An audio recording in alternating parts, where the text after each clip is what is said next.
Good afternoon, everyone. We're just going to give it about 30 seconds for a few people to join in, and then we're going to get started.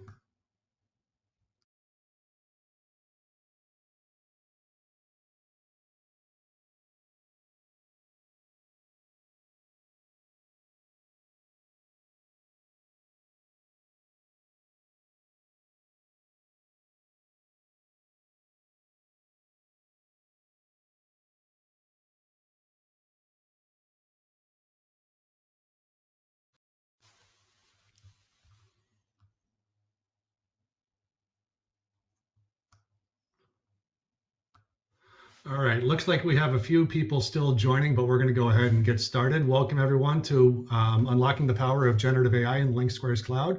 My name is Greg Muir. I'm Senior Director of Product here at LinkSquares, focused on the data science platforms. I've been here for about 2 years, and joining me today is Ashlyn Donahue, our Director of Legal. Ashlyn, if you want to say hi.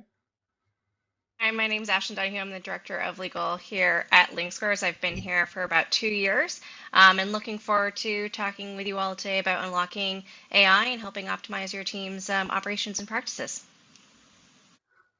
So how this is going to work, we're going to take a few minutes here at the beginning to just kind of level set, give some background information. We have a quick poll that we're going to run as well. But if you want to go ahead one slide there, Ashlyn. Yeah, so we're going to walk through our approach to AI. We're going to do a demo. Ashlyn's going to do a demo focused on how we've implemented our Gen AI features within our platform. And then at the end, there's going to be an opportunity for discussion through Q&A as well. Just for housekeeping, there is a QA button on the right-hand side, or a questions button. Please feel free to put any questions directly in there. We'll be reviewing them and we'll answer them to the best that we're able to, either in line with the conversation or at the end as well. So with that in mind, just to kick everything off, let's start off on our poll. There's going to be 3 quick questions here. They're going to be pretty simple.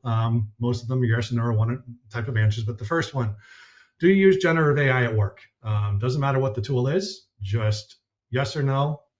Are you actually using these types of this type of capability? And we'll give that just a second here.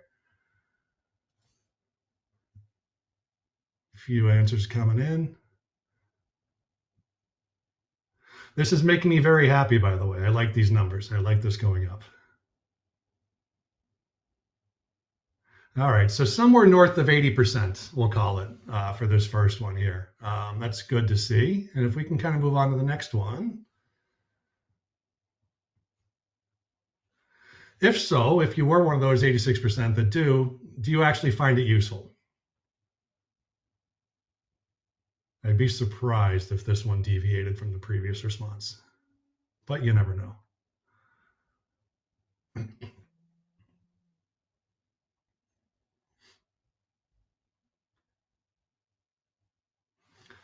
Not too many no's, which is a good thing. I would generally agree with that sentiment as well. It does have uses, provided that you're using it effectively. And we'll move on. I think there's one last one. So we'll transition over to that one real quick.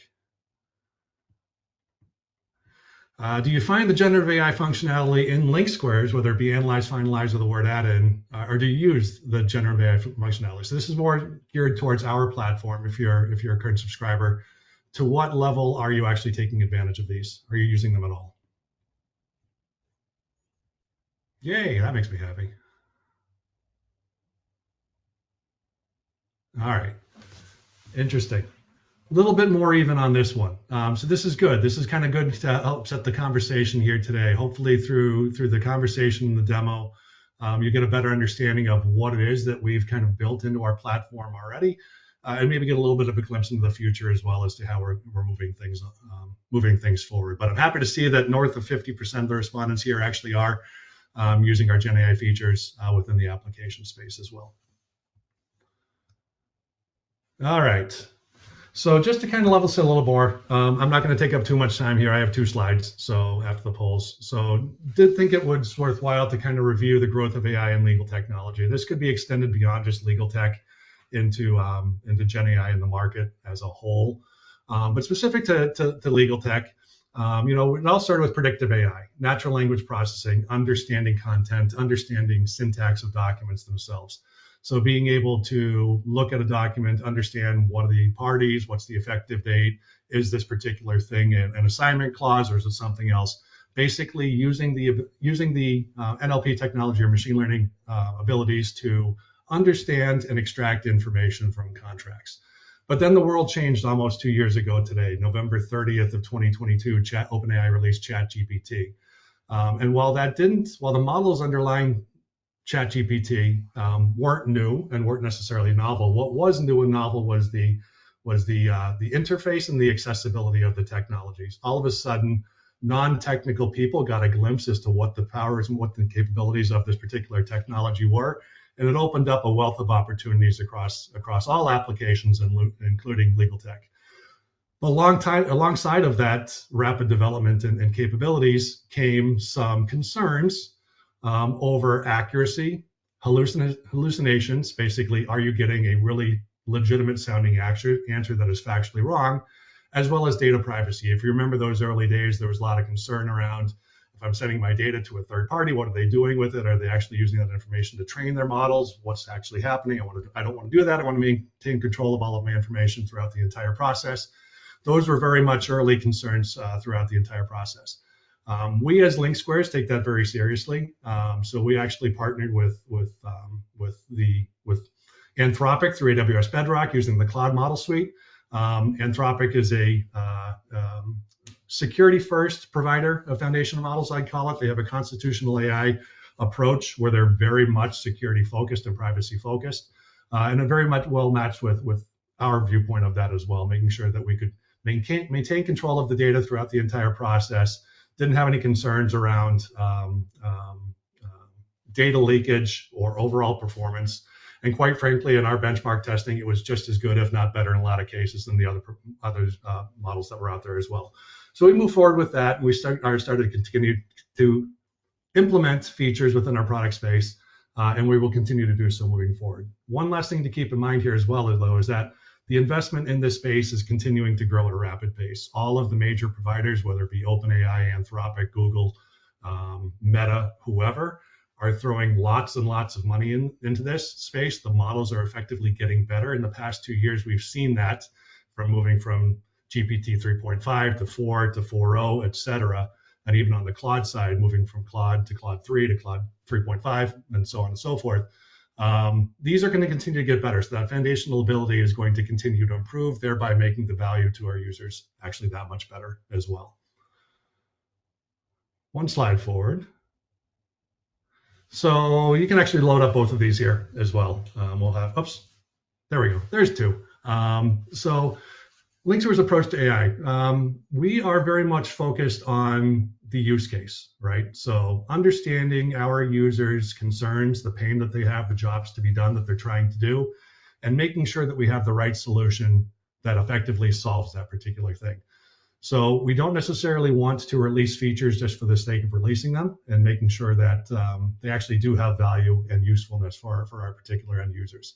We do have a combination of both native AI, machine learning, as well as generative AI features across our platform, because quite frankly, one approach in some use cases is better than the other approach. If you're looking for, near 100% accuracy, I might lean more towards the machine learning side than the generative AI side. But if I'm looking more for a creative aspect or a conversational interface, then I might lean more on the generative AI side. Point being, these go hand in hand. One is not the replacement for the other. They both very much have usefulness. We use native AI machine learning as our smart values, as the backing of our smart values. But for the features that you'll see here today in Ashland's demo, we lean more heavily on the generative AI side as well. So very much in tune and like to take advantage of all of the options that are available to us. Security is also very important. So all of our features, all of our Gen AI features are behind a feature flag. It is an opt-in. We know that there's companies out there that still have policies restricting the use of Gen AI in their company, and we want to be very serious about that. We don't want to risk that as well. So it is an opt-in process where you can reach out to us, your CSM, or whoever to actually turn these on if you don't have them turned on already. But making sure that we're giving the value to our users, making sure that we control the data that we have, making sure that there is no data leakage, that anything that's put into the system is not being used to train foundational models or otherwise, and that we're able to kind of make sure that the data is segmented appropriately as well. So all of that in mind, security, data privacy, user value, feature functionality, and then bringing the right tool into the equation, whether it be native AI or generative AI, is foundationally how we approach this particular space. So I did want to take a few minutes there. I said no more than five, and I'm sorry, Ashley, I went a little bit longer, but I'll pass it over to No, you for the demo. awesome. So I am going to share a demo here. And so one of the things that from our legal team perspective here at LinkSquares, we were really excited to get our hands on the generative AI features that our team was working on and deploying and really wanted to be first adopters here. So what I'm going to do is walk through a few different features that we have internally, how we're thinking about them and deploying them, and really enabling our team to more effectively optimize the way we're operating in a consistent way with accountability across how we're supporting our business partners. So for many of our folks on this call here, if you're familiar with our finalized product, wanted to just highlight, you come into finalize, you go into the view of agreements that you have to work on. You can click on an agreement and it will automatically upload. I'll show the upload here, your record and the request that you have to action and work on. And one of the things that we've recently released, which is great to get a quick bird's eye lens of what's going on in your contract, what are you actually going to be picking up and reviewing, is clicking the view summary button, which takes you out to a summary extraction of what it is, the scope of the agreement that you're reviewing. So you can see some key points.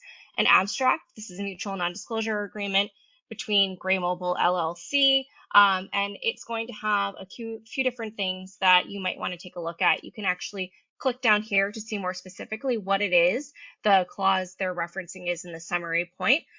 One of the ways that I really love to use this feature, particularly in app, is for those marketing requests. If you're looking at a vendor contract for a venue, the space that you might be renting out, this is a great way to see some of the key commercial details that might be at play to help start to craft some information that you want to send back to your team.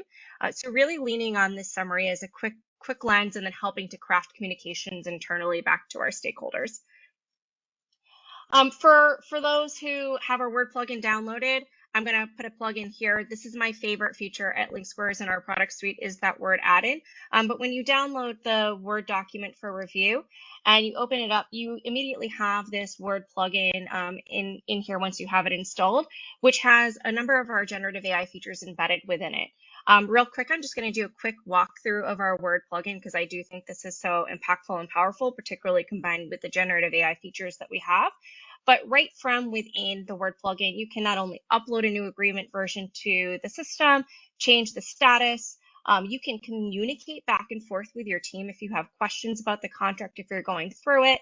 You can access your clause library using your hamburger button over here. And really start to use various aspects within the finalized product suite to make this your source of access, where you're interacting with the platform, where you're interacting with other folks within the process.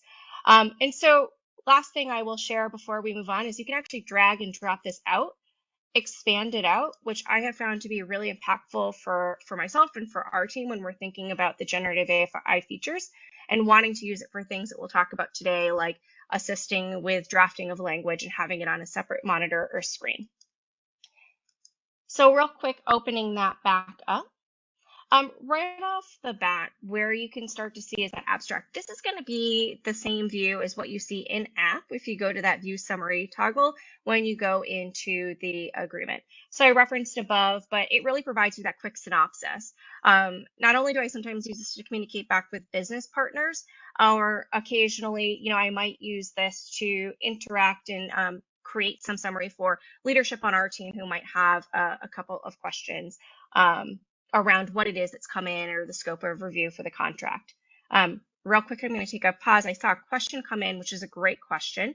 What is the difference between the clause library and the rules in the plugin? So we're going to talk about rules in a second, but the clause library is really a subset of the platform where you can craft standard clauses that you want to include in your contract that are fallback positions potentially, or position language that you might have to be added based on various circumstances, like if you want to allow for certain review and permission on a media release in some scenarios, and you want that to be available for your team as a standard option, but you don't necessarily want to include it in your contract right off the bat.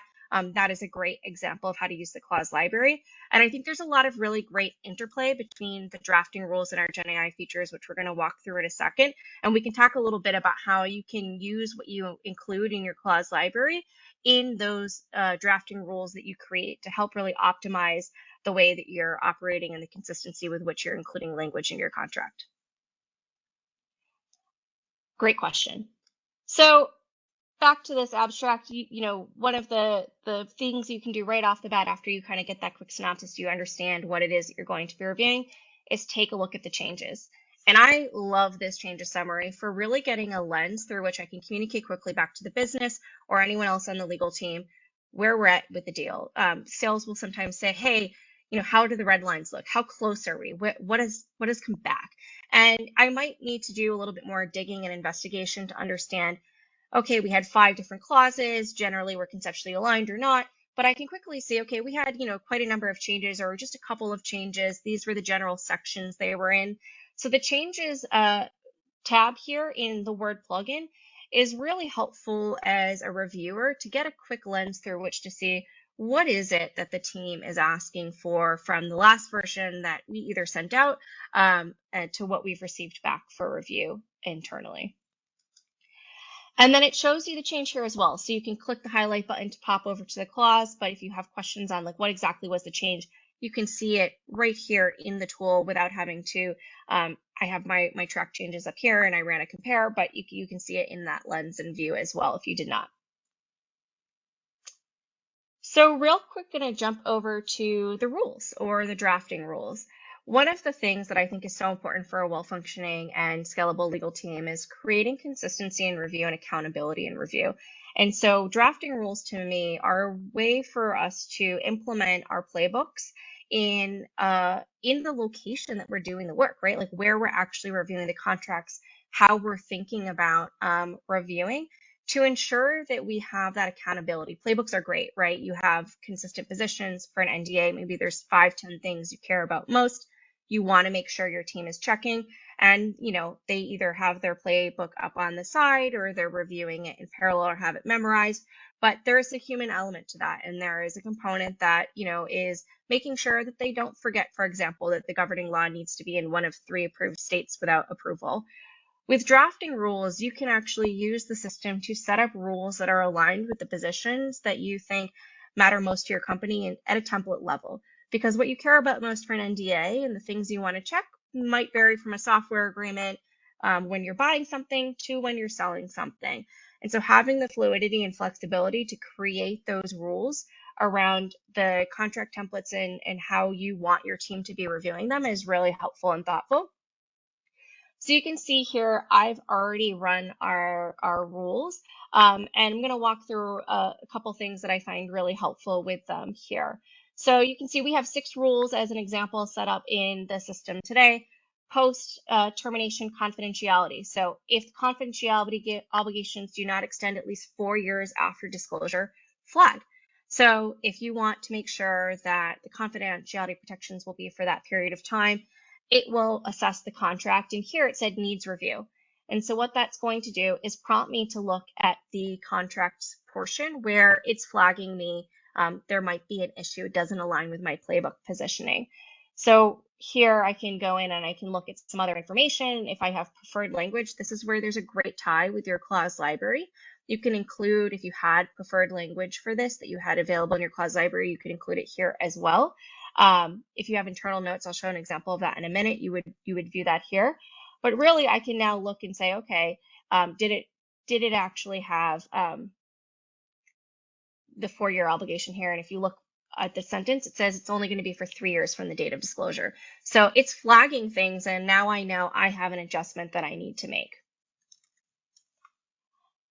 It also is going to flag when things are aligned with your positioning. So assignment, if you want to make sure you have assignment flexibility and the ability to assign without needing to get a consent in certain scenarios, you can add that as a prompt for your rules, and you can run your rule, and if it is aligned, it will show as, okay, this looks okay, so okay, great. I can accept this edit here. It's aligned with my positioning and I don't need to make any edits back. Governing law. This is the internal notes wanted to flag here. This is a great place if you have certain approvals or escalations that you want to make sure your team is getting or obtaining. You can include that here. So if you wanted to say that anything outside of these two states required review and approval from this person if it's in the US, or a second person if outside of the US, you can add that right in here. So as they're reviewing, they see it's flagged and it needs review, as it was in this case because it was New York. They have that lens. Okay, now I need to go get approval. This is the person I need to receive that approval from. There's also suggested edits. So you can enable at the rule level the ability to have suggested edits that it would make here. So you can accept the edits and want to do that, and insert it here as well. So if you wanted to revert back to Commonwealth of Massachusetts in this scenario, you can do that right from here. You can insert it in the cursor, or you can copy the suggestion and place it in your contract as well. Greg, I see we have a question. I don't know if you want to pick that. Is there a maximum number of rules that you can create? Quick answer is no. There's nothing limiting. So obviously, the more you have, the more cumbersome it might be. But no, there's no limit. Awesome. Thank you. And so one of the things that our team learned pretty early on in creating and in setting up these rules, which we're using internally, was sometimes we needed to learn how to be better prompt engineers. So I think back to when I was in school learning how to search Google better. Sometimes we need a little assistance, like how do you prompt the system to get the output that you desire and expect based on what you've input into your rules. So one of the things we've actually been using is our assist feature. So our assist feature is essentially like a chat feature that you can interact and interrogate the document with. You can ask it to draft different language, but it's also a way for you to say, hey, I had this rule and I see this language here. I wanted it to flag it. How would you redraft this rule to help me get that answer flagged as okay, did not need further review? And it will provide some suggestions. And we found that has been really impactful for helping enhance and optimize the performance of the rules that we've included in our system. So our assist feature here is by far my favorite Gen AI feature, I think, because it's just so transcendent beyond contracts, and you can use it for a variety of different reasons. But one of the things you can do here is just say, please draft a clause for compelled disclosure when required under law. So you can use it to draft clauses that you may want to include. If you looked at the rules before, there was a flag that we did not have any language here for situations where there was compelled disclosure. So it can draft something here. You can copy and paste it and include that language in right here in the assist. If you wanted to have it change certain language, you can highlight it and click the assist button here, and it will select and include the prompted text. And you can say, can you rewrite it so that the recipient has the ownership? And it will adjust that for you and provide some recommendations based on that. But we're really using the assist feature well beyond contracts. One of the things that I'm using it for is to just help communications. So if I'm going back and thinking back to that abstract view or summary that we talked about in app, I am using the assist to say, I might input some of the summary points there. Say, help me draft an email response back to my sales team, highlighting some key points from this or some key changes that were made. I might be using this to draft an email and really thinking about how I can optimize my communications and using this assist feature to help enhance the way that we're operating as a legal team, both from the contract perspective, but then outside as well. So you can see here. A question came in. Yes. Sorry, question came in that you might be able to answer as well. For drafting rules are based on template type. So how would you manage these rules when a third-party intake and could represent various different types of agreements? Yeah, good question. So I think that that's where it's really something that you can work with your CSMs to think about how you want to set up your third-party paper workflows. The one space that I think calls as a good example would be vendor contracts. If you have a software vendor contract with software vendor rules, you can apply the software vendor rules into that template. But if you have a separate template for vendor workflows for all other types of third-party paper that you're intaking, there's quite a bit of difference perhaps between like an HR benefit provider versus a marketing event sponsor venue. And so what you're going to be looking for there is different. And I think my suggestion would be to think about things that are maybe transcendent across all agreement types. So maybe that's governing law, or thinking about, is there ways that you could think about optimizing templates so that you can create those rules if you do want to set one up for just marketing events, or one just for HR benefits providers, or whatever the scenario is. I think there is that flexibility and fluidity. Awesome. So we have a couple minutes left. I want to make sure we have time for any questions as well. But where I'm going to go back now to the system, and I'm going to go over to Analyze. So Analyze is our post-signature repository where you can store your documents. And we do have some generative AI features in Analyze as well. And so this would be the view of the agreements that you have in the system. But I pulled up an example here where if you go into the agreement record and Analyze, you can hit that summary button. And you can see here that same abstract that you're going to see in the finalized pre-signature side of the house, but on your executed contracts. So you can see those key points. It, again, is a great way to start to get a lens through which to think about the contract. If you have an upcoming vendor renewal, or you're looking at something for a business partner who's asked a question, the summary is a great way to just start to think about, okay, how do I get a quick overview of what this contract is, some key points and considerations I might need to factor in my review. And you can actually click down here and see in here and click the highlight button, and it will take you to the language that is referencing as well, which is a great way to just vet and validate the summary points that you're reviewing, and making sure that you have the full scope and lens through which you want to look through it. So Greg, do we have any other questions we want to make sure we get to? I have one more, but just real quick on that piece there as well that you just highlighted. I think that's an important thing to highlight. The transparency and explainability are very important for how we approach Gen AI, generally speaking, across our ecosystem. So having this ability to provide citations where you can actually link back to the exact spot in the agreement that each one of these summary points came from is an example of that. We try to give as much information as possible so you don't have to go hunting and pecking. It's just right there for you when you're doing your work. Awesome. And the last question, we kind of hit on this already, but are your Gen AI features only available in the Word add-in? You're seeing it right now. No, it's also available in Analyze as well.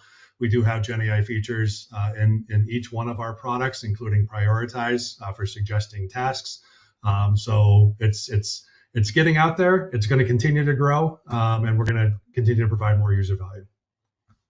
Yeah, and I think that Prioritize subtask suggestions generative AI feature was really great, as we were thinking about using Prioritize as a way to leverage and create processes with our business partners and say, hey, what are some key things that one might need to check in this type of scenario, maybe marketing collateral review, and using that as a way to enhance not only the processes that we were building internally, but the internal legal checkpoints and tasks and actions we wanted to make sure we were consistently taking across our team when these types of matters and requests came in. So a really great way and lens through which to optimize the team's operating. Yep. I know we're close to time, but there's one last question here that I just noticed. What's the cost of the Gen AI features? There is no additional charge as part of the platform price. So everything that you're seeing right now is included in the platform. Awesome. And I do see a question, is there a way to ask it how it differs from the templates you have in Finalize? I think that means, is there a way to ask the assist how it differs? A couple of questions, and it's going to be use case dependent on that one, but I think the changes is a good way for you to start to see if they're working off of your templates, what the differences are for that assist feature in the Word add-in. The other thing is just to ask questions about the document. If there are certain things you want to know about your template, you could even just say like, hey, what is the return of data process in this agreement, or what are the fees or the payment, whatever that is that you want to do. Just asking the assist feature more information and interrogating it about the document a little bit does help you start to get a sense and a lens through which to think like, okay, how close to the standard is this from what is in our template base? Awesome. Excellent. Thank you, Ashlyn. It was a great overview. Appreciate it. Thank you, everyone, for attending. We did reach the end of our session time. There's going to be a 15-minute break, and then join Ashlyn again, Ashlyn and Tim at 2:45 for the CLE session. But thank you very much thank you, everyone, for attending. Thanks. Have a good day.